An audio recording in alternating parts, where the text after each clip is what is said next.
பரந்தூர் பகுதி விவசாய பெருங்குடி மக்களை தயவு செஞ்சு நீங்க நேர்ல சந்திச்சு பேசுங்க. அந்த இடத்துல விமான நிலையம் வராதுன்ற உத்தரவாதத்தை அவங்களுக்கு நீங்க கொடுக்கணும்.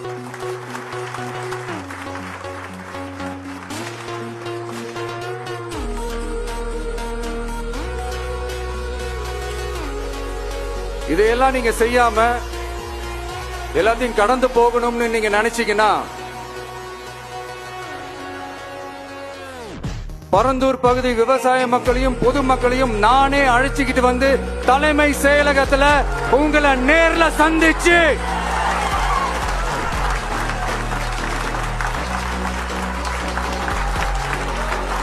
நேர்ல சந்திச்சு முறையிடுற நிலைமை உண்டாகும்.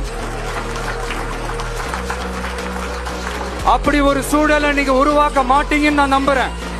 அதையும் மீறி அப்படி ஒரு சூழல் வந்துச்சுன்னா நான் ஃபேஸ் பண்ண தயாரா இருக்கேன்.